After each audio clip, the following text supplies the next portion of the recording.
The fashion industry inspires all of us with color, art, design, and beauty. Behind its desire to achieve the highest standards, season after season, the stresses and anxieties of the individuals driving and sustaining the industry can take their toll. The pinnacle of excellence in fashion is not easy to attain, and the sacrifices made by the producer and even consumers can lead to deep anxieties. The importance of fashion in societies need no introduction. We all understand how integral it is, but from a well-being standpoint, is it sustainable? And how in the post-pandemic world will it impact our mental health? Let's hear what our speakers have to say. Daniela, as an editor-in-chief, you have witnessed a major change when the world of magazine moved from the hardbound pages to the .com. How did you cope up with the changes? I think that the most challenging thing when the whole world became more digital than only physical was to kept the audience attention 24 hours a day. So before internet, and when I entered the fashion world, it was just that there was no Instagram yet. Of course, there was already the internet, but still you have a very, very small audience interacting with you. And then with social media, more than internet per se, I think that social media changed everything in the way you built a magazine. So for example, when we used to cover fashion shows before internet, I was not there, but from all I have heard, the journalist will cover the fashion shows, he'll go back home, he'll have time to process, look at the slides of the picture because there was no digital photography. And then 2-3 months later, very close to the date in which the clothes that have been gone through the catwalk would appear in magazines, in the stores, they would run the story on the magazine. So with internet, you had to do a daily coverage of the shows. So it was very quickly, you had digital photography, and then on the end of the day, you have to put a wrap up of the shows. When Instagram came, and then all other social media, when you have a direct coverage, then the journalist didn't have time not even to finish the show. So while the show was happening, he had to be able to process and to send the message. So I think that the biggest change was, first of all, the speed on the big events. So everything became live, which was a big shift and a big challenge. How can you process and add all the information and give a useful message and not simply describing what you were saying? So it's still a huge challenge. And then the other thing was, you didn't have contact with the audience only when the magazine was out. You need to engage the audience and have this community discussing with you on a daily basis. And then, of course, you have much more actors and content producers on the web. It was not only the established magazines that had a voice. So you have million voices over there. And then you needed to refine your voice and to know which, besides, as a big brand, as Vogue, so besides being Vogue, what else will you bring to this audience that make them engage with you and not with either a blogger or an influencer or another competitor? So refining your voice and really knowing what interests your audience, but without losing your core, because you know also what you stand for, and that's very important. Pleasing the audience, and on the same time, for example, of course, celebrity gives a lot of audience, but Vogue covers celebrity, but you're not a glossy magazine. You need to bring culture and other things that is on your DNA, and sometimes doesn't reach that many so many people. So it's a challenge, engaging 24 hours and the speed of the coverage. So those were the biggest change of the digital world, in my opinion. Thank you, Daniela. Gianluca, the pandemic has been a disastrous shockwave that has in many ways crippled the creative and business aspect of the fashion industry. What have been the progressive and positive impacts on the artistry, craft, and business of fashion? I think what the pandemic has done has managed to change a little bit the pace of the collections and the way designers and artists have been thinking about what to produce. All of a sudden, from a fashion designer that had to produce sometimes 10 to 12 collections a year. It went all back to maybe 4 or 5 collections because there was, not so much opportunity to sell clothes because people didn't have to wear it, especially in the last year. So what I think the positive element of this pandemic has been for a lot of people to sit down and to think a bit more about whatever they were producing. Just before pre-pandemic, as you can imagine, the pandemic started on the beginning of March last year when it started actually when we were in Milan Fashion Week, and then we went all to Paris Fashion Week. We came back from Paris Fashion Week and quarantine started all over Europe, UK included. And we were just thinking how we're going to photograph the clothes, or how we're going to make it look beautiful. And actually we didn't think that the clothes couldn't be made because there were no production, people were at home. So it was a big problem for everyone, not even thinking that why producing clothes for women or for people to buy to wear where. So there was all this, there's been like a big washing machine for all of us, from us as observers of fashion and for the designers and the producer, the manufacturers, to rethink what they could do. But I think that, as I said, as triggered, or actually it's gone back to what fashion should have been: a lower pace of producing, a better quality, better thought of what we need to produce in order to buy and to wear. And I think, and I really hope that after the pandemic, this element will stay with us for a little bit more. I suppose also, when I say slower pace, doesn't mean the creativity is still there. It's just a matter of rethinking in a better way, because I think the pace that we were looking at just before was a bit too crazy. I remember going from one fashion show to the other, but it's not only the 2 fashion weeks of, March and October for, spring, summer, fall, winter, and the 2 couture seasons. There was always like 5 trips abroad for cruise collection, and there was a pre-fall, and there was a high summer, and there was the special capsule collection. It was constantly. Even us as journalists for a magazine, we didn't even know what collections we were talking about, because it was not just a crisscrossing of fall, winter merging into high summer, and then oops, there was a cruise collection in the way. I think for our brain and for the way we are thinking now, this pause, as I call it, has been a pause. I suppose it's been very good for our creative souls. Very good, thank you. Great insight on the level of stress that is happening in the industry. Thierry, your work exhibits a fresh perspective on the fashion world. How has the pandemic affected the curation and creative process of your projects that you are currently working on? And do you think there will be any shift in the way that people perceive fashion and art in the aftermath of the pandemic?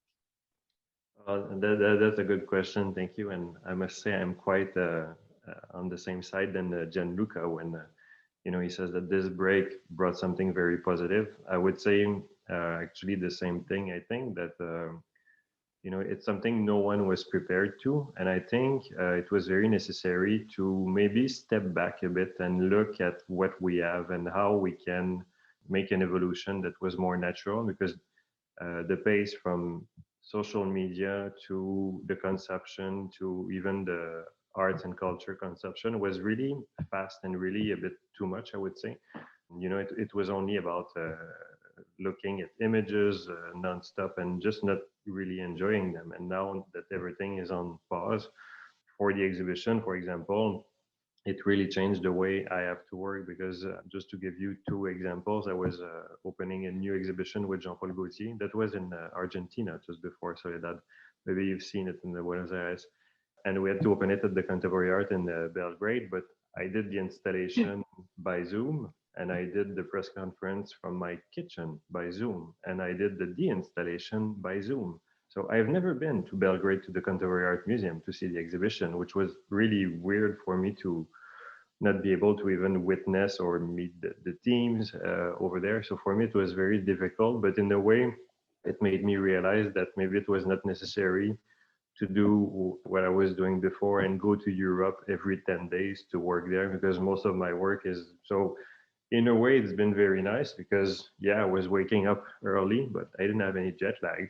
So it was quite fantastic for me to work in this way. So it was new ways to find the solutions. But also, I think, of course, I was disappointed because I have another exhibition with Thierry Mugler that is in Germany now, and it's just been opening, closing, and extended, and then they didn't know the end days because it's going to Paris next fall. And it's very difficult to juggle with the schedules because all the museums in the world, they have, the transport, and also when you have all the different lenders, but sometimes you have couriers that have to travel with the loans. So it's very complicated to organize the logistics of an exhibition with all the lenders and the insurance and everything. So now I think this will shift also in terms of how you build an exhibition with the number of lenders, the number of works. I think the big blockbuster exhibitions with 50 lenders and that cost millions, maybe it won't be as necessary and as popular as before, because it will be a big risk for museums, but also in a way because it's something you have to be physically present. And when I'm talking to people, everybody I speak to, they never go to see exhibitions in their own city. They go to see exhibitions when they travel. So a big part, usually, even if you live in London, you don't go see exhibition when you live in London. You go see them when you're in Paris or when you are in another city, because that's when you find time for it. When you're home, you find less time. So maybe now people will discover more their cities, will buy more books also. Something I realized with the pandemic is that, there's a limit of the number of series you can watch on Netflix. At some point, you want to switch to books. So it's been very positive for me, I would say. I think it's about adaptation, and I think that's the main challenge of the pandemic, is to test humans actually on our ability to adapt to situations like this. So that's it. Thank you. Soledad, you are introducing self-discovery techniques like meditation into micro units of the fashion industry. What results have you seen? Is it helping them to cope with the changing times and demands of the fashion industry? Creo que el gran cambio de paradigma es que hemos entendido que espiritualidad y trabajo o nuestro desarrollo personal y nuestra productividad tienen que ir de la mano, que no hay manera de que tengamos logros sustentables si no hay un tiempo dedicado a nosotros, a nuestra paz mental, a nuestra claridad. En particular, todo el equipo que llevo adelante, el equipo de Olala, tomaron los cursos de El Arte de Vivir, técnicas de meditación, porque es la única manera de poder estar lo suficientemente empático para la realidad que se vive hoy. Como decía Daniela, hoy pasa todo demasiado rápido, sobre todo en redes sociales, entonces en general las revistas no tienen cómo poder seguir el tren de lo que está sucediendo. Entonces, en la medida en que nosotros tengamos tiempo para frenar, para conectar con nosotros, eso nos vuelve más claros frente a los desafíos y a las soluciones que necesitamos en este momento. Hoy más que nunca, como decía Gianluca, tenemos que mantener un ritmo más tranquilo, no solamente por nuestra propia salud, por nuestra propia conexión con nosotros mismos, con nuestros deseos, no solamente con nuestros resultados, sino también porque necesitamos un mundo más armónico. Like, the stress and the demands and pressure and looking for different ways to cope. Thank you. So to wrap up our discussion, I would invite all of you to share in a few sentences your thoughts on this. Do you believe that there still is a stigma around the discussion of mental health in the fashion industry? And if so, how can we normalize asking for help or even taking a step back? So Gianluca, would you like to start? Well, I think, mental health is a problem that is it's always been there, and there's a lot of talk these days, not only in the fashion industry, but I think across on every single subject. I mean, actually a friend of mine who was a banker, he took his life recently, a very, very successful banker, who we always look at as the most successful, handsome, with a wonderful wife, 2 wonderful kids, and nobody knew that he was actually incredibly depressed and suffering a lot. Again, when we talk about mental health, or look at Stella Tennant, she was a good friend of mine, and she lost her life, age 50, just before Christmas, that there was one of the saddest days of last year after the pandemic. It's talking, we need to talk. And I think fashion and the fashion industry can help more, because we work a lot, we talk a lot, we are always constantly surrounded by people from different backgrounds, people from different countries, and we love to talk. I mean, I like to talk. We socialize all the time at the shows, at dinners, at social events, opening, when we used to do it. I'm talking about pre-COVID. And I think this is a moment where this subject needs to be taken into consideration. Talking, when, for example, working with models or working with younger models, or who can, sometimes they don't feel very happy about their body shape or whatever. And I think the most important thing is to discuss, to be open, and to talk about these problems to everyone. That's the way I would see it. And fashion the wonderful things of working in a fashion magazine, that we can say this in our pages, we can give this message to everyone. I hope the people, or our readers, or the people who listen there, can catch it and make their own. Great insights. Thank you. Daniela? I think that in general, mental health has been an issue in the fashion industry for a long time, much before COVID. And, it has been portrayed in films and in many, many discussions in the industry as well, how it was a cruel industry, or how standards, either of beauty, of perfection. And then it comes another complication, which was what Gianluca mentioned before, the pace of how you have to be creative, and how you have to cover and to be talking about it all the time. So you have a standard of perfection, you have this need of perfect beauty, or a standardized beauty that was dictated. This was before, on the beginning of 2000, so that was the norm. And then you have, of course, there was the explosion of anorexia between young models, and then you have designers either taking their lives or being hospitalized because the burden was too much. So I think that the red light on the fashion industry became evident before COVID. What COVID brought, and then there's my hope, was this need of, let's stop.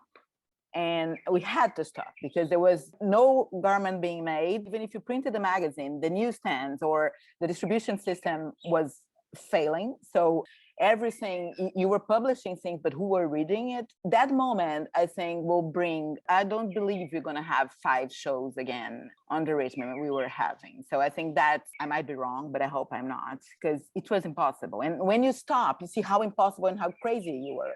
While you were living the craziness, sometimes you don't, you just keep living. And now you have time to see how it didn't make any sense. And I'm very happy also to see art being, because fashion and art were always connected. But then we were so much commercialized with so many collections that the art was a bit apart. Now you see how illustration is back on the fashion magazines, and how, because you couldn't make fashion shoots. So you just bring art more close to fashion. So I think this is also an asset that you will carry on. And mostly breathe. We have to breathe.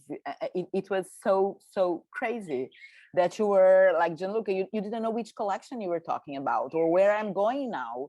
And you were visiting places, and you see the footprint of having people being sent to all those distant places, planes and planes, for what? You can do it from your home sometimes. So I think all this knowledge that we have in COVID will be very useful to maintain, or to understand that the fashion industry need to change, maybe more than other industries. Not the only one, but I think we needed to go back and rethink how we were working. Thank you, Daniela. I totally am with you on this.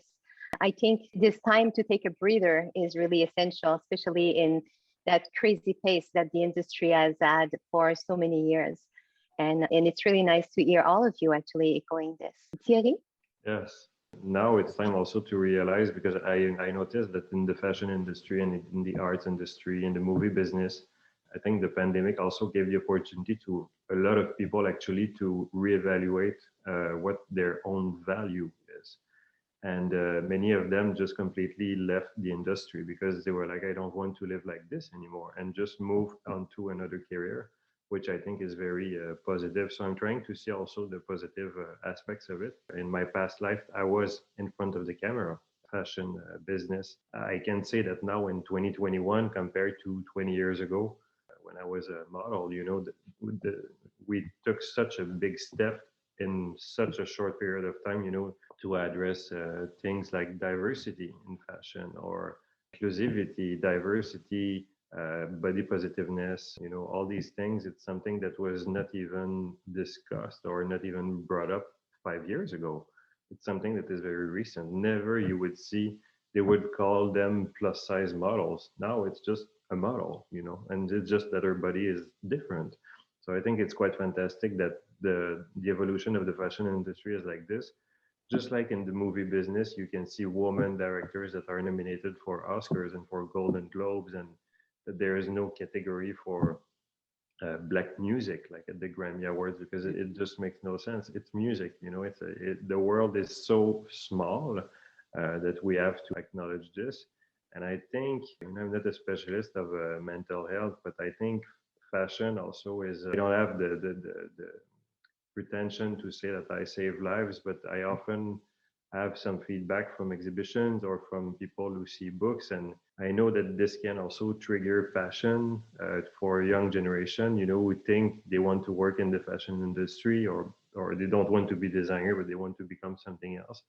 And to be able to witness craftsmanship, to be able to witness creation, it can also be important for a young generation to realize that there's another life besides the screen of their phone and their iPads. When I was a kid, we would just go play outside with nothing and we had fun. And now it's only about computer games and being in front of their.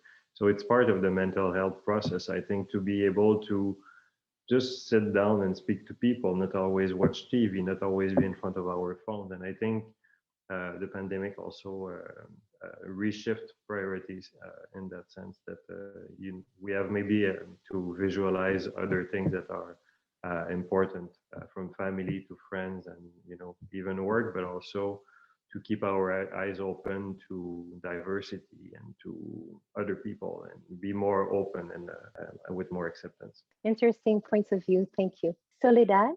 Creo que es nuestra responsabilidad mostrarnos cada vez más naturales, mostrar la diversidad de este mundo, que cada uno tiene su diferencia, porque es la única manera de sanar, mostrar que somos diversos, que cada uno tiene sus señas particulares. Pensaba hoy antes de este encuentro que, por ejemplo, esta etapa yo hace 5 años no lo hubiera podido hacer en Argentina, hubiera sido imposible. Y hay tanto dolor de no ser mirado, de no ser reflejado en lo que uno consume. Está el silencio que se producía para algunos cuerpos, para algunas formas de ser, que creo que hoy estamos en un gran avance. Yo creo que es muy esperanzador el momento en que estamos viviendo, donde de verdad empieza a haber más sinceridad, donde empieza a haber más riesgo de mostrarnos como somos, y creo que es una buena noticia. Va a ir de a poco, sobre todo por la demanda social. O sea, la industria no cambió porque nos volvimos buenos de la noche a la mañana, sino que cambió porque la gente lo pedía, porque ya no dábamos más del statu quo. Y creo que eso es lo lindo, mantenernos abiertos y disponibles a lo que pide la sociedad, y sobre todo, como dice Sri Ravi Shankar, armonía en la diversidad. De eso se trata esta existencia, ¿no? Cada ser es diferente y eso nosotros como industria nos tenemos que hacer cargo. Gracias. Thank you. I think it shows there's a stereotype that people think that the fashion industry is so superficial, but when we hear you all talk about values and compassion and about inclusiveness, like we see that the industry has gone very far in that direction. What are your hopes for the fashion industry, and what would you say to someone that is just entering this line of work? Gianluca? I think it's going to be very tough for young designers or students that just finished their school to get into the fashion industry at the moment because of the reasons we know. There is a limited possibility to show the collection that is beyond the two-dimensional. So it's not only a show or a video, but something that you want to touch, you want to see, you want to feel, you want to actually see the work of a designer in three-dimensional. And that is not possible at the moment in our very limited way. But what I always say, I do a lot of lectures at schools, and what I always suggest to whoever wants to start to work in fashion, what is always very important to have a very strong idea. Whatever the idea is, can be the most crazy idea ever. If you have an idea and if you stick to it, and if you manage to develop this strong idea that you have in yourself with a narrative that it's true to itself, one day or another, maybe in these times, it will take a bit longer, but it's always a winner. For me, the most important thing when I see young designers, and I'm sure Daniela did the same when she was at Vogue, when you see young designers, you always look for something new. You don't want to see something derivative or something that we've seen before. There's very little to be invented these days. That's why created from scratch these days. So that's why I said, have an idea, a strong idea, a mad idea, whatever the idea is, if it's there and the designer are very strong in the way they tell it, the way they design it, then it's going to be a winner. So yes, have an idea and go for it. Thank you. Daniela, any thoughts? I think fashion will keep attracting young people because the beauty in it, and sometimes it's mesmerizing. It still have the power to make you, wow, to touch your feelings in ways you don't even understand, either when you see an exhibition of past works or when you see a new show that really brings something different, as Gianluca mentioned. I think that the uniqueness, it's of course something that it's very much responsible for this breathtaking sensation when you see a new collection, and also everything that it's connected to the show. So when you talk about a fashion show, it's a show. It's not only about clothes.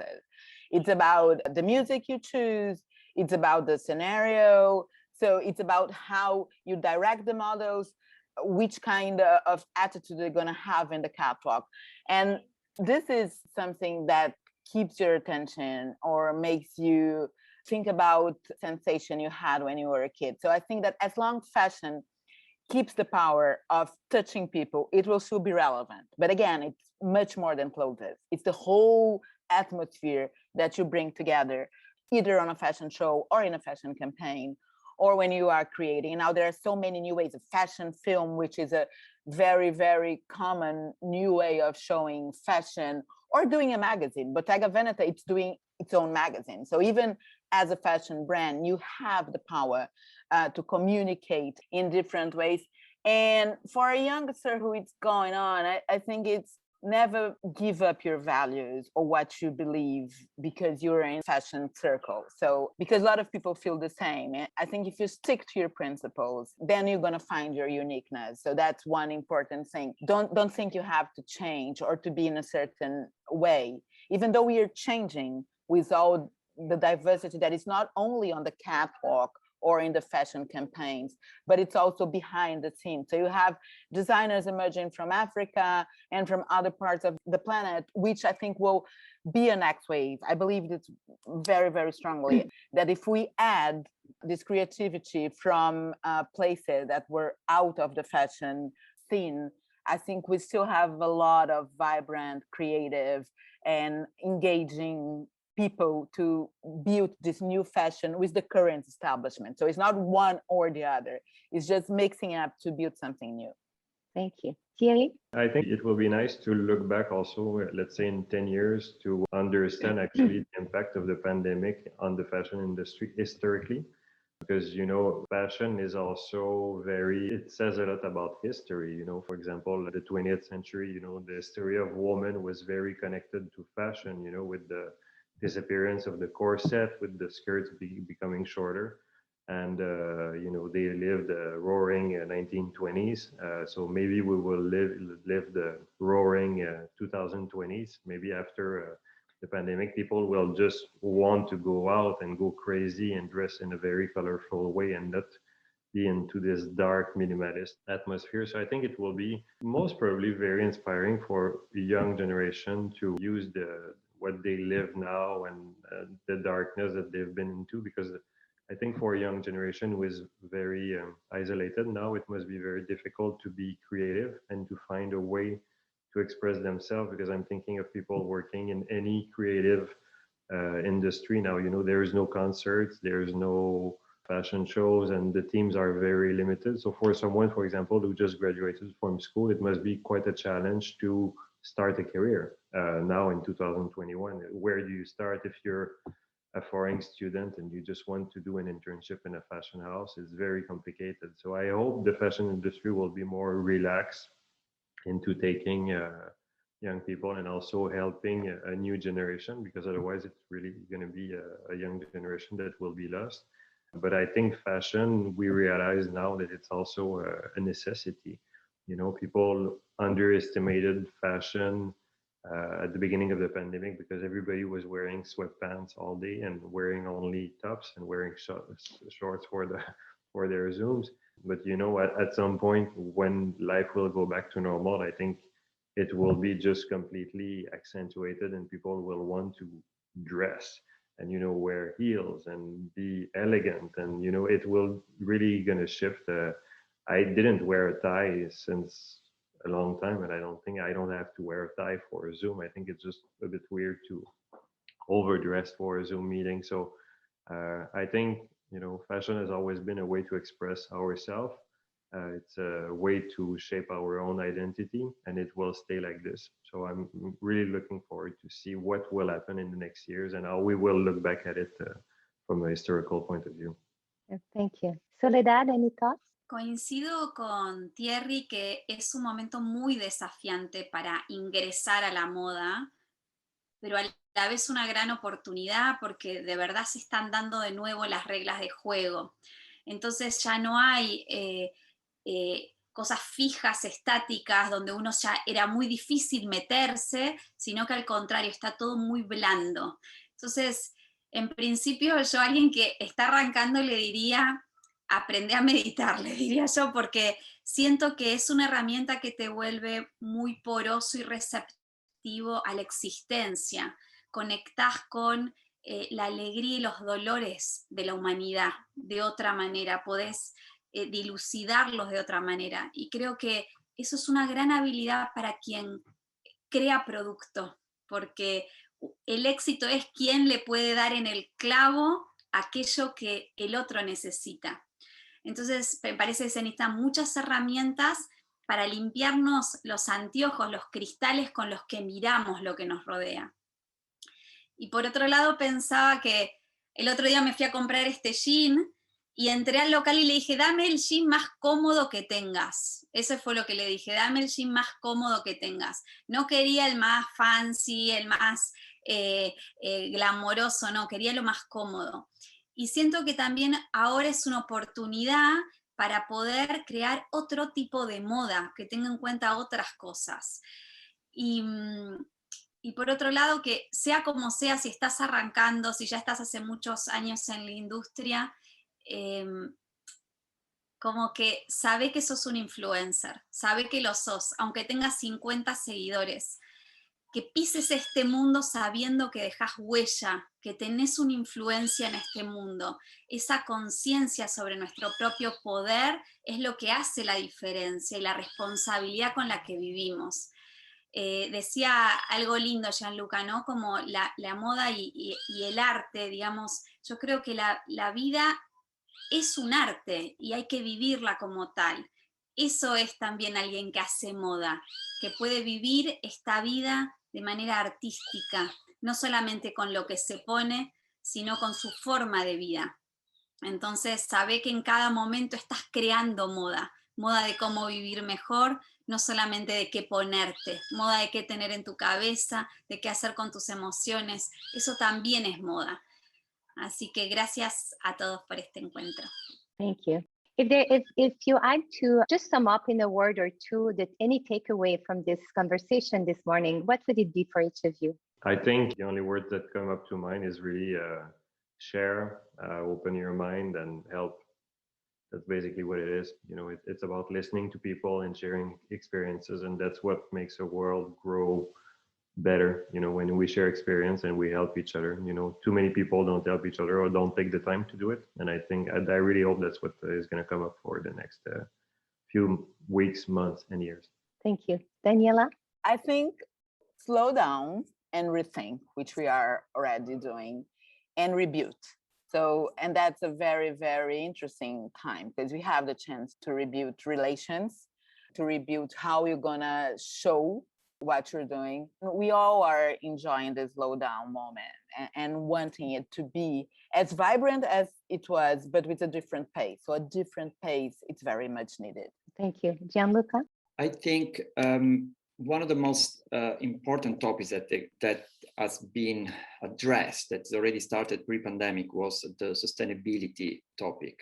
And I think with the pandemic, people have really had the time to think seriously what can be done in fashion and sustainability. So even just the very simple element of opening your cupboards, or having the time to look at what you have bought 5-6 years before. If you still have those unworn clothes, please wear them and rethink how to wear them. That is a suggestion to all my friends, women and men, to just open everything that you have there. I've actually got a very big cupboard behind me that I've been clearing up, and I found some wonderful gems that I'm going to reuse it. So even in a small piece for each one, think sustainable, think not to pollute the world.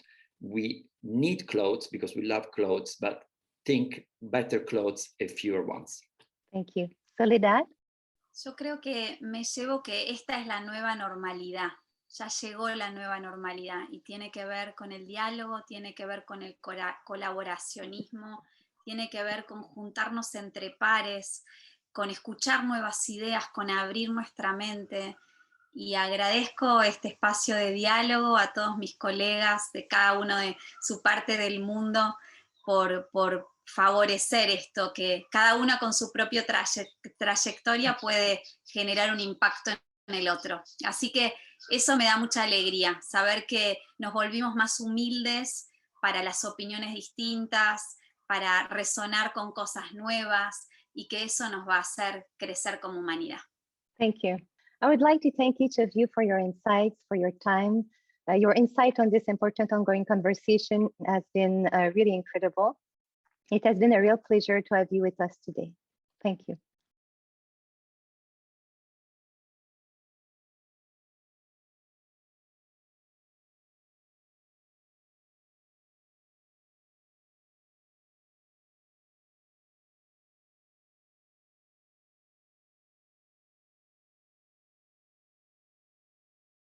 The World Forum for Ethics in Business and the global lifestyle brand Be Yogi, I welcome you all to this panel. Inspired by Gurudev Sri Ravi Shankar, Be Yogi began its journey in 2018 to provide employment opportunities to women trained under the empowerment projects of the Art of Living Foundation. From experiencing domestic violence to losing their loved ones while defending the country, their workforce have had challenging lives amid abject poverty. And through the skill development program today, these women are the backbone of the brand Be Yogi, and every garment they make has self-reliance and strength woven into it. And it's something you truly experience, when you wear Be Yogi. And Be Yogi stands for 4 things, which is be yourself, be open, be genuine, and be inspired. And I feel that is what this entire panel discussion is all about. For this conference on changing paradigms in a pandemic world, let's talk about how it has affected fashion and mental well-being. How all of you amazing panelists have broken the so-called norms of beauty. The global fashion industry not only has a strong hold for revenue for international commerce, but is also a deeply influential line of business that has been setting the bar for beauty standards, measures, and unfortunately, even the inches. Over a time, a certain kind of body shape, type, and color has been idolized for both the genders. Behind the doors of this glamour and glitter, women have faced more discrimination and barriers to enter the industry, due to the superficial standards of the industry. But all you visionaries on this panel have stood up against the way things work in fashion and are promoting natural and diverse forms of beauty, so that billions of young women and men across the world consuming fashion do not feel less worthy or less beautiful in their own skin. Honestly, I can't wait to jump into this animated discussion with our panel today to understand their journey of breaking the norms of a global industry and doing something different and daring. And I would like to start by asking my first question to Gabby. Hi, Gabby. Hi, how are you? Thank you for Very inviting good. me to share. Thank you very much. I'm very glad to be here. We are so fortunate to have you here, Gabby. She is a visual artist and photographer. Her work has been published in magazines, books, blogs, and exhibitions across Latin America, the US, Russia, China, and Japan.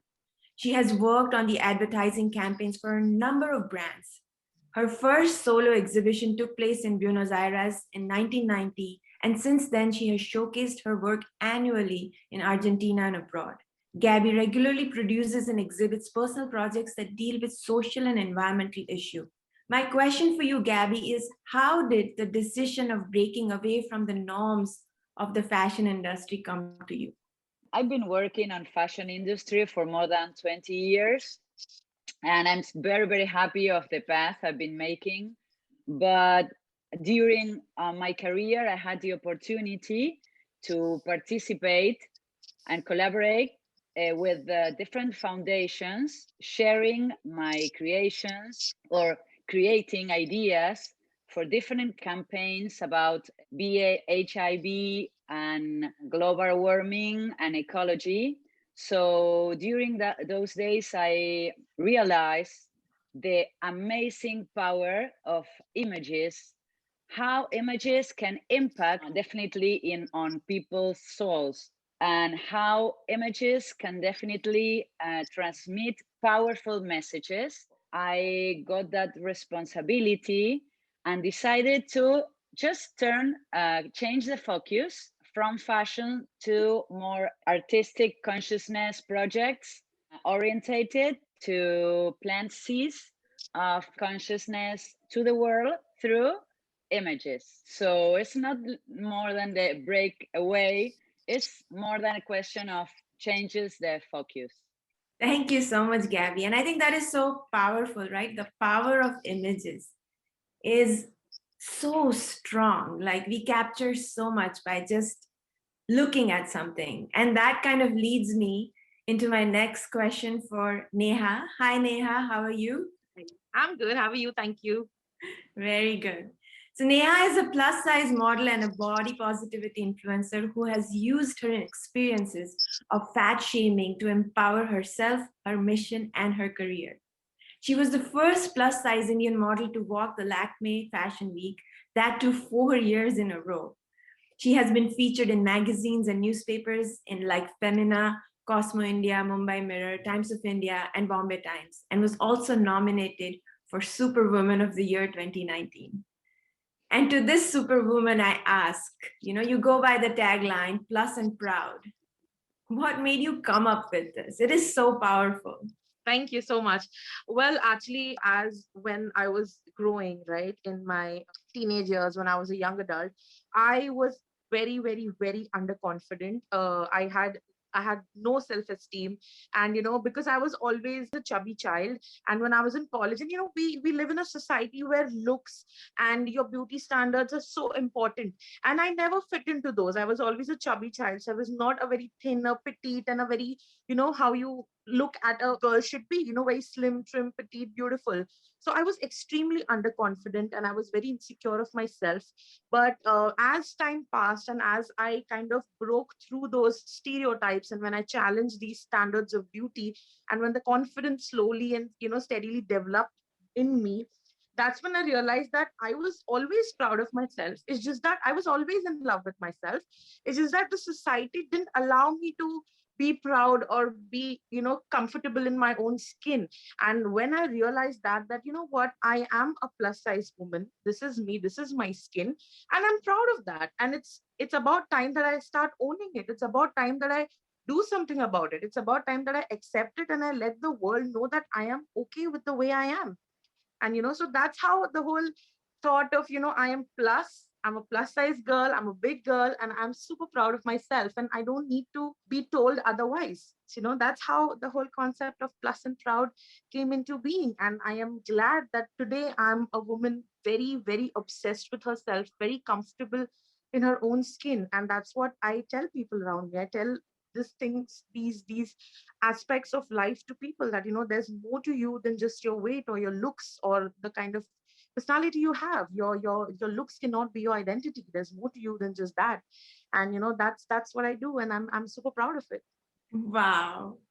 Like just hearing you talk, right? There is this power and energy behind it. It like just made me feel so good about myself just by hearing you talk about it, and how true it is that, we love ourselves, we feel proud about ourselves, but somewhere the external perception of things kind of, change Absolutely. our perception of our own selves. So thank you for sharing this. I'm sure there will be so many people out there listening to you feeling so good about themselves. And I wanted to move on from that to my next question for Shreya. Hi, Shreya. So welcome to the panel. Thank you so much. Thank you for having me. It's such an honor. And it's so enriching to hear such brilliant stories. It's just incredible. Yeah. And Shreya Bisht Mishra, she's an artist who stumbled upon fashion. She co-founded Maison des Papillons and her latest initiative called Project Gaia.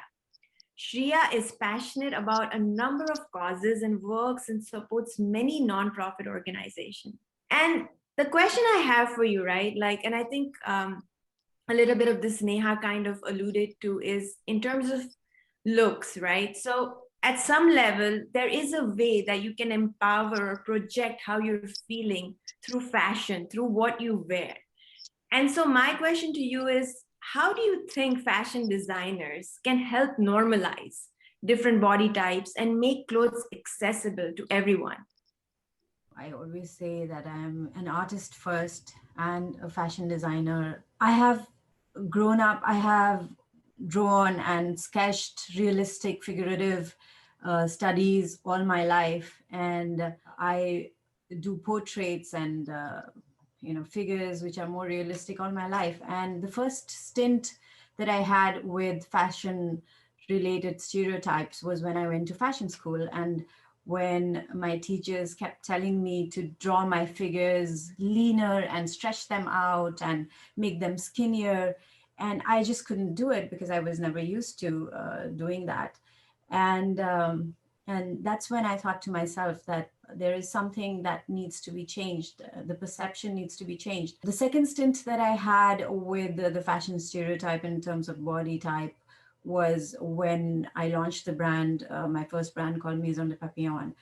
We launched during the New York Fashion Week in 2013. And during the process of the casting for the models and choosing the models for Don the Clothes, I realized that my clothes wouldn't fit any of those models because I was designing for a normal body type. And many of these models, when they walked in, I would tell them, you were too small for my clothes. And, some of them had tears in their eyes, and they would tell me that you're the first person who's telling us this, because the last designer that we went to just told me that I'm too fat.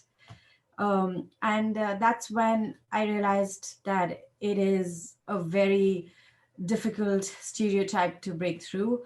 I decided not to do any more fashion shows until and unless I can make a change myself in the industry. And the kind of clothes that I design is keeping in mind a normal body type. Many a times, women who are not skinny, they do not categorize themselves as a stereotypical being skinny, and they're not curvy. And that kind of puts them into a situation where they cannot relate to a plus size, they cannot relate to a very skinny, again, stereotypical fashion model, but they are a normal body type. And that's what has been my focus while I design my clothes. I design to be all inclusive. And the silhouettes that I choose, the way I design is very It's keeping in mind a woman who wants to look good and still wants to be comfortable and not to be conscious of her body, makes her confident. So I think that's my contribution when it comes to, and it might be a very little contribution, but I think step by step, it's going to make a difference. Thank you so much, Ria. I don't, from no angle do I see this as a little contribution. I think you've highlighted the issues at so many levels, right, in the fashion industry. And it's funny when you kept on saying normal body type, right? Like that whole concept of normalcy is somewhere just does not exist, and you have to call it a normal body type. So yes, it was actually normalizing normal body type is so yes, exactly. And that kind of leads me talking to Neelakshi. Hi, Neelakshi, welcome. Hi, how are you doing? Very good. Very good. And Neelakshi Singh is a professional model who has worked for Vogue, the Lakme Fashion Week, and also has shot for brands like Dove, Adidas, and others. She's an Instagram influencer and runs her blog with the name of Plump to Pretty. Not only that, Neelakshi is a business management graduate and a professor at the Pearl Academy. Neelakshi is known for her fearlessness and for living her life on her terms. She's a symbol of positivity towards the body, and that is very much evident from the blogs and the pictures that she curates. And Neelakshi, I wanted to kind of lead into how she was forced to draw a certain type of silhouette, right, as she was going through school. And as a professor at a fashion school, do you see like this as an opportunity to influence young minds to be more inclusive in their approach to fashion at all the different levels that kind of impact positive body influence? Yeah, absolutely. That is actually a pretty great question and something that was going on while, Shreya was talking. So what really defines the normal body? The ideal body type has been, changing over decades. So what do you really define normal as? For me, it really boils down to that question. We keep on changing the body standards so often, and honestly, currently when we are at a place where the Jenners and Kardashians are applauded for what they have, you want to have that so much more. And even more so, I teach at a college where all of these girls, all of these young minds really look up to them. And even though they can make out the much difference that the kind of work that's been done or the kind of money that you have to put into look a certain way, they do understand that there is some kind of admiration for it, and they would want to work for it.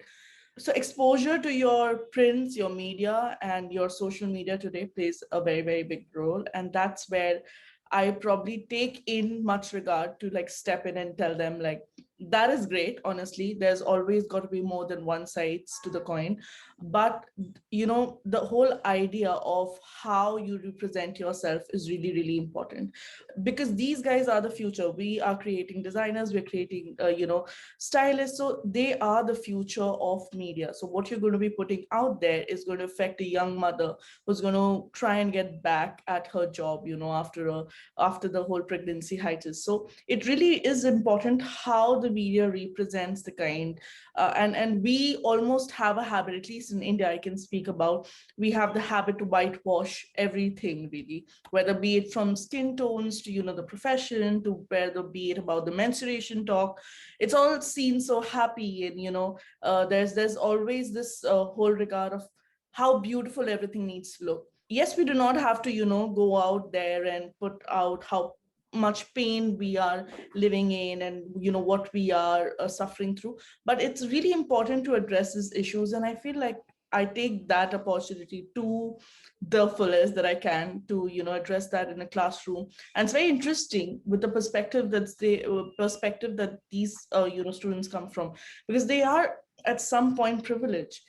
They're not really aware of what they have, and to make them realize is a constant banter that I have going on in the classroom. And it's really interesting because they're like, we never realized that. And that is something that keeps me going as well. And I find so much of motivation. There is, if there's one job that I've tried my hands at couple of things in my life, whatever, time period I've had, but it's been so giving. It's been so immensely satisfying that they also want to make an effort to change themselves, to make a representation in the media, to put the imagery out there. So I think that's really important, and that I can see that happening very well.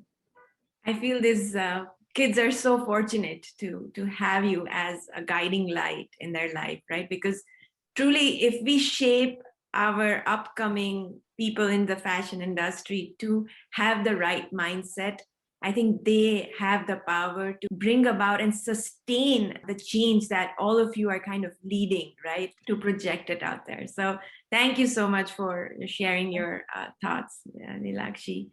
And with that, I wanted to move on to Elena. Hi, Elena. Welcome to the panel. Bodi.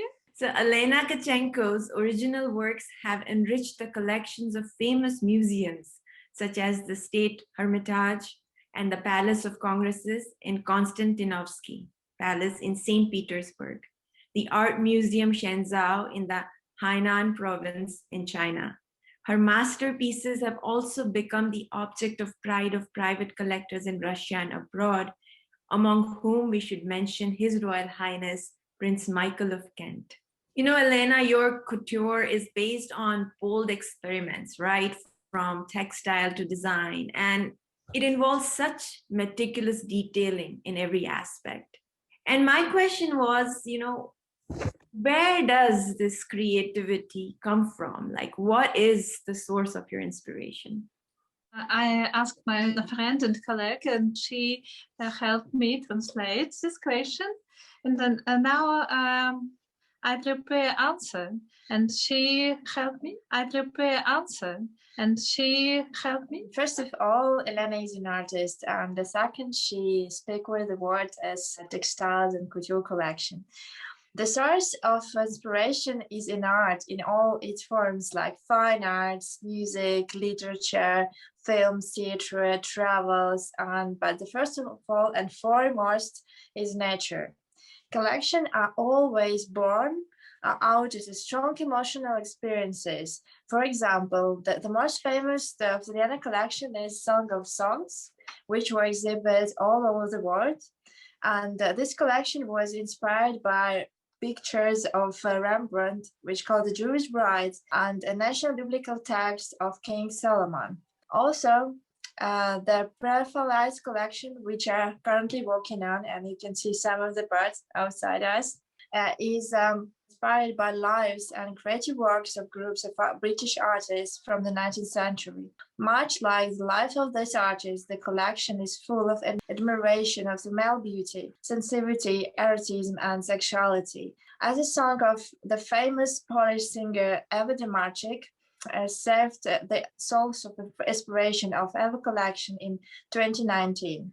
The La Perla collection from 2017-2018 is dedicated to the image of the goddess of love, Aphrodite, and the moment of her birth, where she emerged from the water. We interpreted this moment of birth of primordial feminine beauty, and with the goddess is unaware of its true stretch and value. Что коллекции рождаются, возможно, сами, я только их транслирую, и это всегда очень яркое впечатление, то, что уже сказала Галина. Поэтому они такие разные. Если вы посмотрите наш веб-сайт или там соцсети, разные подходы к ткани, разные подходы к крою и разные подходы к образу женщины. Ну, наверное, так. Thank you. Thank you. Thank you so much. And it was so nice you alluded, when you were talking about all the different fabrics and the different textiles and techniques and models, right? That's what made me think that we accept diversity, I think, in all other aspects in the fashion industry, right? Whether it comes to colors and fabrics and designs and styles, but somewhere when it comes to the models or the faces of the fashion industry, it is so kind of, stereotypical mindset. That is the realization probably has just dawned upon me at another level, just hearing all of you talk. And one thing I feel is that fashion is such a strong role, right, in terms of projecting ourselves out there. And before I move on to a question for all of you, I wanted to ask my question to Zach. Hi, Zach. Welcome to the panel. Hey, how are you? Good, good. So Zach Mikko, he's the first plus-size male model for IMG Models who has starred in campaigns for brands such as Dolce Gabbana and Levi Strauss. And I'm so excited to have, a male model on this panel and hear your perspective, especially, how do you see things in the fashion industry, right? With a more healthier and inclusive kind of attitude these days. Do you see better opportunities for youngsters to consider modeling as a viable career option these days? What are your thoughts? Absolutely. One of the things about fashion in general is it's a very old industry. And because of that, like any industry that's been around for 100 plus years, they're very dedicated to their institutions. So because of that, sometimes change can take a lot longer than we would like. For example, here in the US, the first plus size model ever, her name was Emmy, and she started modeling in 1989. And you may not have known, even especially in the 90s, that there were such a thing as plus size models going around. But as I said, Emmy started in 1989, but we didn't really have this boom plus size models, both men and women, really until about the last decade is when it sort of started.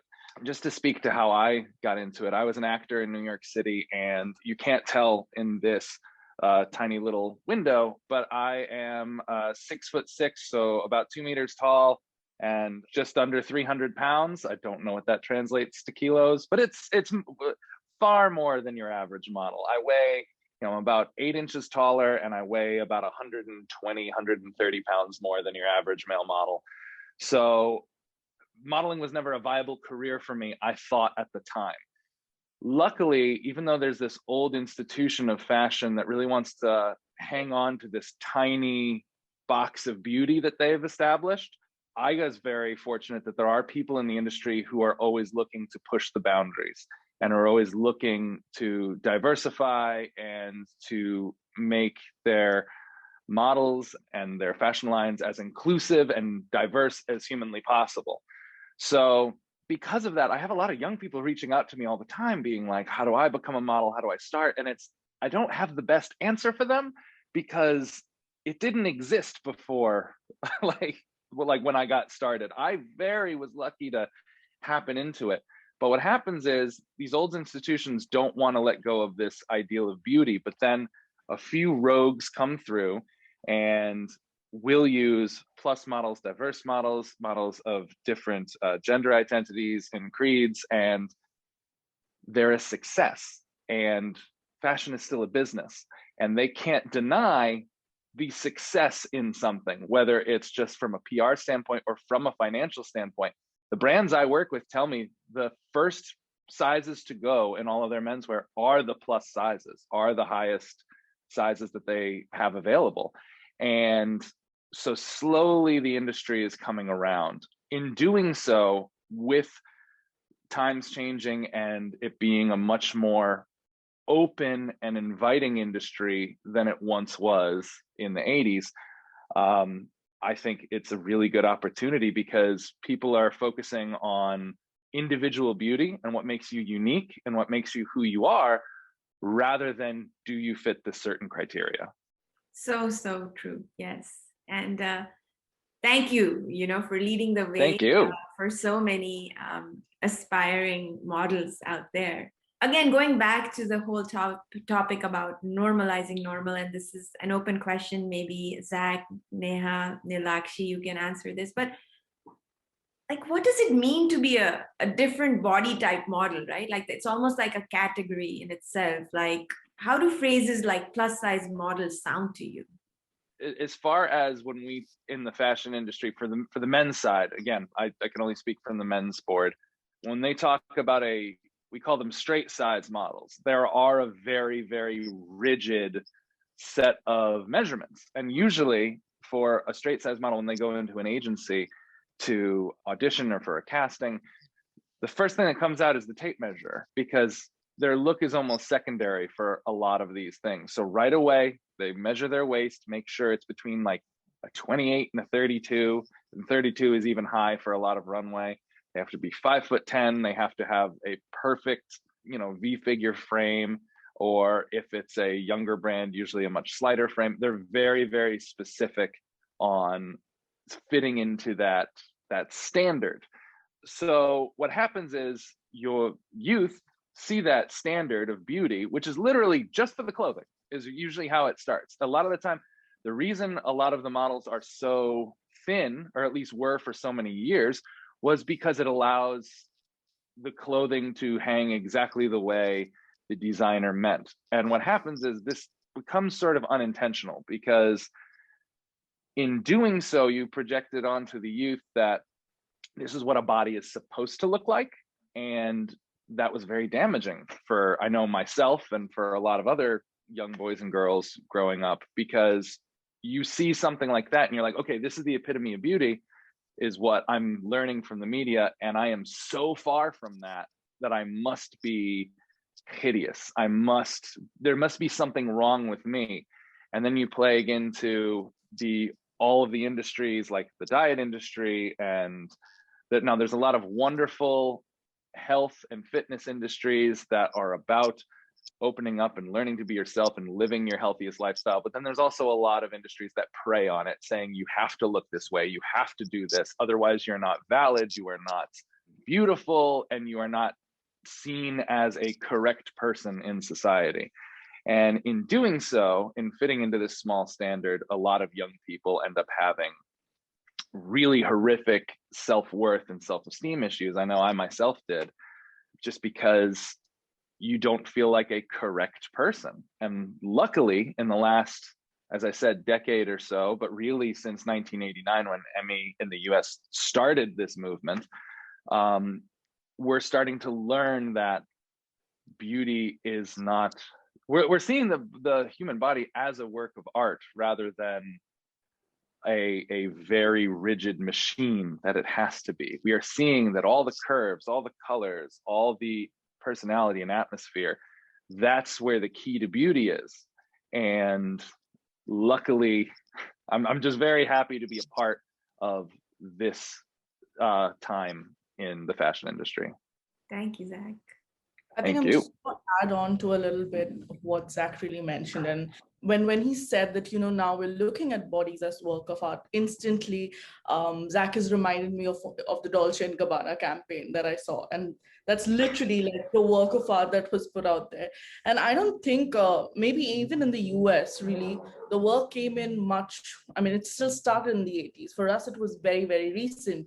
And more so, it's seen today more of a tokenism that you've got to have from a very PR point of view. Like, okay, this is going to get us more sales, or this is going to, when we really have a different gender represented, or a different skin color or a body type put out there. It's more of a PR gimmick. It sort of feels like, which really, really needs to change, because the people that are really are going to be buying your clothes are probably going to be on an average size of more than 10. And the size that we possibly even make, on our college dummies or mannequins, the clothes that we design is probably on a size 4. So the disparity really is appalling, because who are these clothes really made for? And that's just really, when we look at runways, I remember sharing this experience with Neha, her yourself. We worked for the same designer. And when we are backstage, a lot of the straight size models come up to us and they touch us and they're like, oh, so is that what a real model feels like is that what it feels like to be a real model? And I get it, because a lot of the people, how they address us even when we are backstage, is more like, okay, so straight models come in here and real people come in here. So the whole disparity, it's really out there.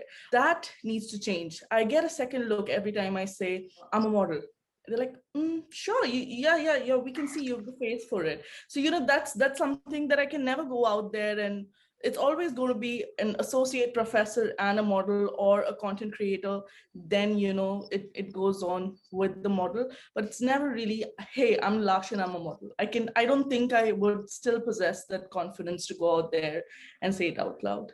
Yeah. Right. I honestly agree with Zach and Nilakshi both. And Nilakshi pointed out very well that, when anybody, especially in India, a person who's not of an average size or a straight model, when we say that, we are a plus size model and we walk ramps, and they're like, most of the people even today don't even know what plus size modeling or what plus size models are, especially in India.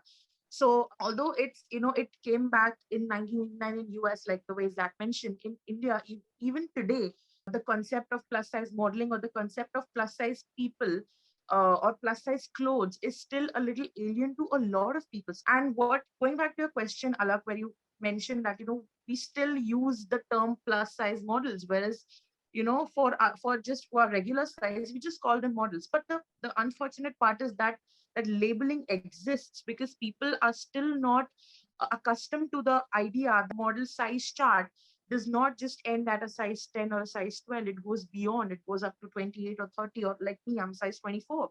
The thing is that the reason these labels exist is because it's pretty new. People are still coming around to the fact that, there is a larger size and they are being represented, and they represent a certain set of people who are more than size 12 or a size 10. When it comes to modeling, we do these labels like plus size model or straight model or whatever. It's because people still feel that both of these aspects are different, wherein it's just modeling. It could be a size 2 or a size 20. It shouldn't matter because these labels only create divide. So true. So, and I think that kind of also reminds me of what Gabby was talking about, right? Like when she talked about images, right? I think there's a perception and image of how things should be. And I think that's where I want to hear some thoughts from Gabby, right? Like you saw this happening in the fashion industry over and over again with models. And that's what kind of said, no, this is something that's not working for you. It's not something that's sitting well with you. And you kind of decided to do something different. So Gabby, if you can just share a little bit, in terms of what is it that you saw and what did it went through to bring that power of imagery in a different form in front of people. As I told you, I worked for several years on fashion industry, and I saw young people working, very young people, like 12, 15 years old, worried about their weight, treated really bad with fashion designers or magazine, stylists. It was really sad for me to see that. But, I decided to turn that sadness into doing something. And what I did is kind of projects. I told you about using images to plant seeds in different subjects. Like today I'm working on really nice project about gender identity. So I'm very proud of this because, I have the opportunity to work on projects that uses images to tell stories about people, different kind of beauties, different kind of bodies, different kind of shapes, different kind of genders, decisions or perceptions. I decided to turn my focus into a bigger picture, really just not stopping on worries or just doing something. I'm so happy on that. So I decided to continue on this and put my hands-on work on this kind of project using art as really strong healing instrument of giving messages and showing, sharing messages about different subjects. Thank you, Gabby.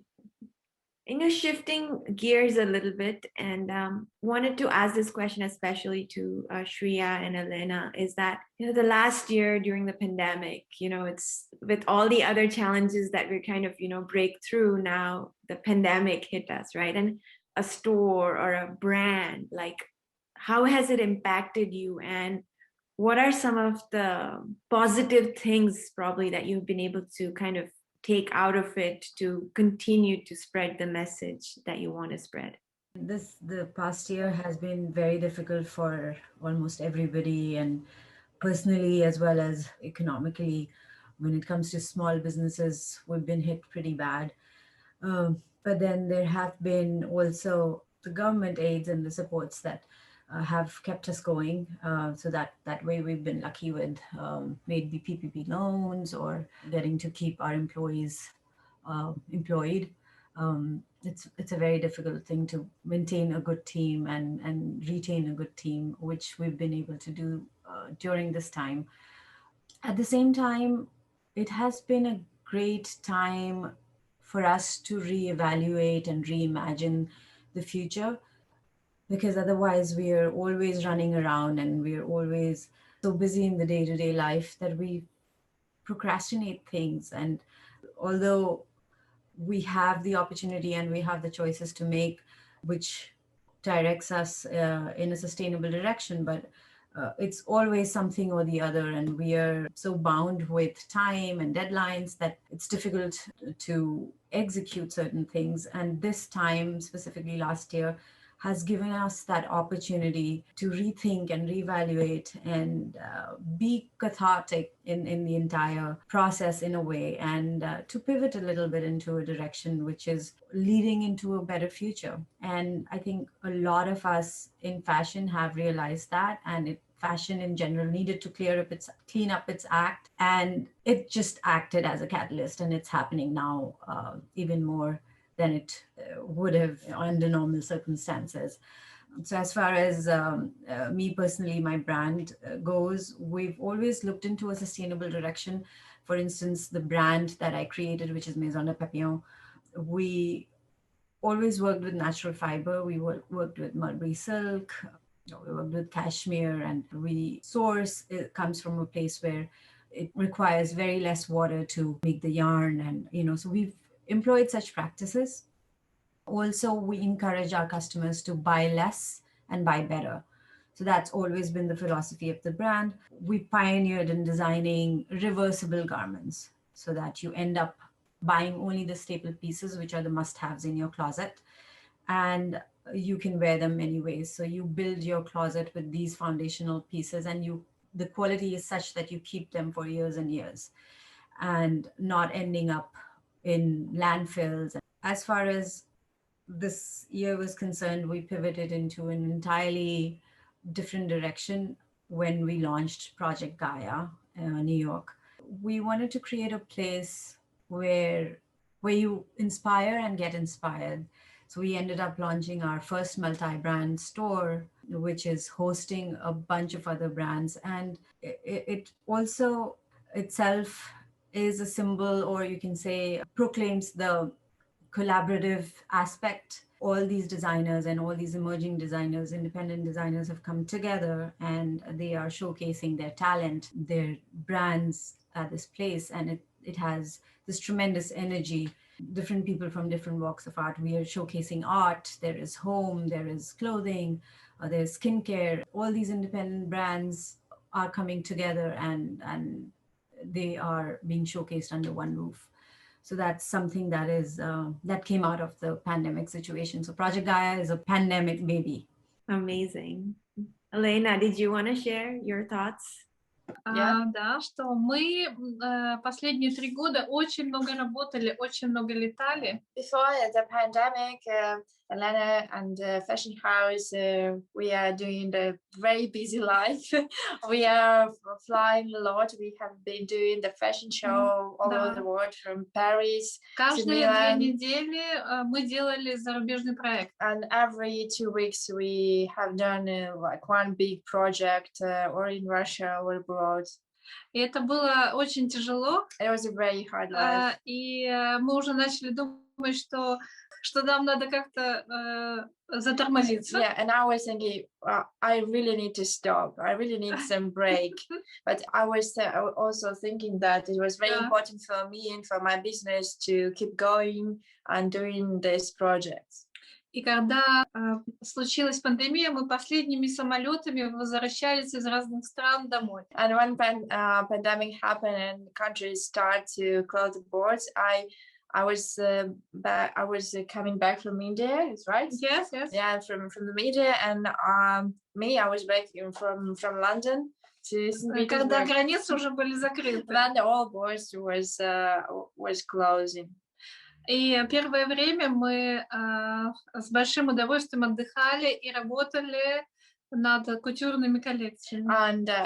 And the first few months after the pandemic happened, I was working on haute couture collection with pleasure, without any rush.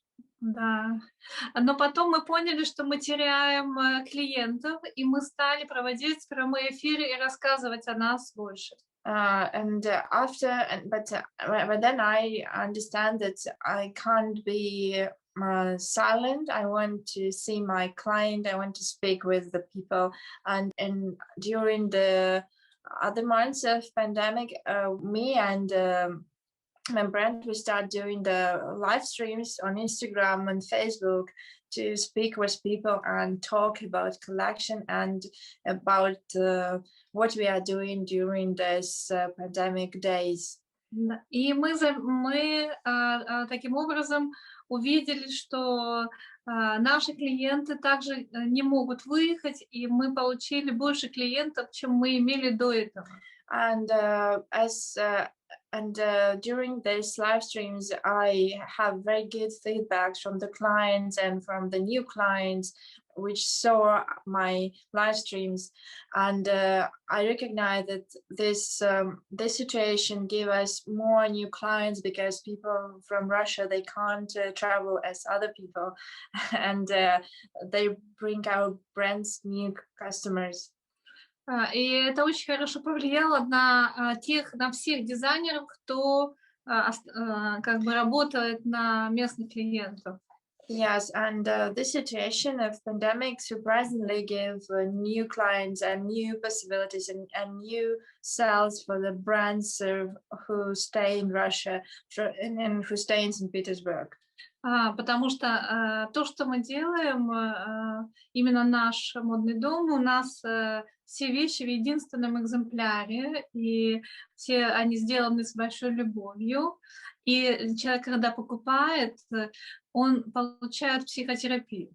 After when the first wave of the pandemic finished, and we opened our showroom and the store, new clients come here, and we understand that fashion and our pieces which unique. Each one is there is no other copy. We just make one piece, unique one, and clients understand that they buying something special, and or this piece made to measure for them. And it gave us new understanding of what we are doing. And somehow these beautiful things very give people like new emotional positive feeling that life is going on, and people even in very, very difficult situation and even pandemic, they need beauty and they need some beautiful pieces to feel themselves better. И мы поняли, что мода — это не только, наверное, для красоты, но еще и для того, чтобы чувствовать себя счастливым. Yeah, and fashion, it's not only for beauty. Да. It's also for the feeling yourself better, and you feeling yourself confident and unique. И счастливым. And happy, yeah. Да. И, наверное, это самый главный урок, который дала пандемия. And I think it's the best lesson for me from pandemic. That fashion brings happiness Потому to что the people. мода стала приносить счастье. То есть это не только орудие социальной жизни, а это когда человек покупает для того, чтобы быть счастливым. Yeah, fashion is not the weapon of beauty. It's not only power. Fashion brings people happiness. Это мой путь, и я рассказываю о том, как и пандемия повлияла на наш модный дом. And this is my way, and it's my experience, and I sharing with you these sorts. Yeah, it's so true, right? Like I think, like I can see the happiness. Yeah, as she's sharing, I can feel that happiness come through, right? In that smile and the joy. This period is very special for us. Это помогло нам сохранить и даже расширить штат сотрудников. Yeah, it's also bring us more like more power inside the country and give us customers, and we keep all our employees, and even sometimes I think now we are more successful in the business than it was before the pandemic. It's surprisingly. Yes. What surprises you? It was very strange. Yeah, because I think, you know, the pandemic has given everybody that opportunity to pause, right? And we've all been going through the same experience at the same time. Like, I think that has never, ever happened, at least in my lifetime, right? Where we've all gone through the same experience. And at some level, that has brought us all together. And, you know, I wanted to really thank you all for being there here. And before I end, I wanted to end with closing question. If you can answer maybe in one word or one sentence, right? What Alina kind of alluded to, that fashion is so powerful, right? It is a way for us to embody the state of our mind, how we're feeling, to uplift ourselves. But at the same time, fashion doesn't just simply shape our perception and self-expression. It also influences how we are treated by other people.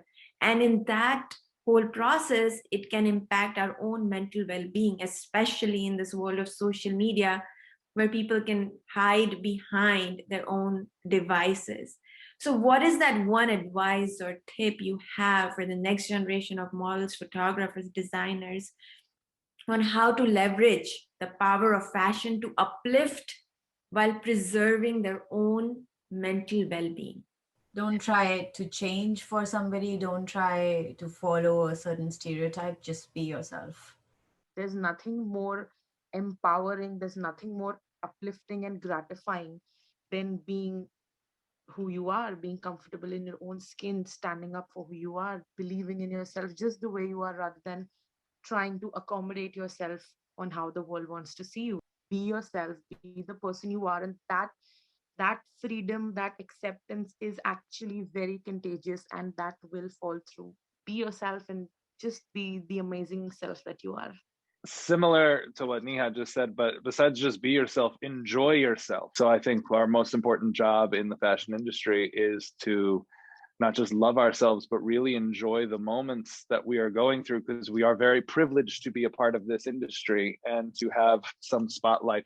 So it's our job to enjoy what we do, really love what we do, enjoy our life for what it is, and that will radiate to an audience to also enjoy what they have as well. I think it'll be more about, you know, everybody's going to have a journey. Don't be afraid to try. Don't be afraid to fail. You've got to experiment it. You've got that one life, so soak it all in. And if it doesn't work out, trust me, it's going to be all right. Like, it's okay to not be okay. Let's just normalize that. Like, you know, you're going to fail and that's going to be completely fine. So I think I live by that. I abide by that completely. And that's one thing that I always say. So it's okay to not be okay. Be yourself, yes, and enjoy diversity and enjoy differences and unity, a thought of unity and empathy about others. We're living in this interesting time when fashion is changing. И мне кажется, что он меняется в лучшую сторону. And I think it's changing for the best. И мы становимся, дизайнеры становятся более интересными, и мода становится более многообразной и более человечной. And I think the fashion is turns to the human, and designers became more individual, more interesting, and more different to each other. And I think this is a power when каждый может быть. Да, каждый может быть прекрасным. Yeah, and everyone can be beautiful. And in a full, и чувствовать себя счастливым. And feel beautiful in new fashion. Наверное, так. Thank you. So with this, I want to thank you all for being on this panel for this amazing conversation. And I'm sure it's going to inspire so many.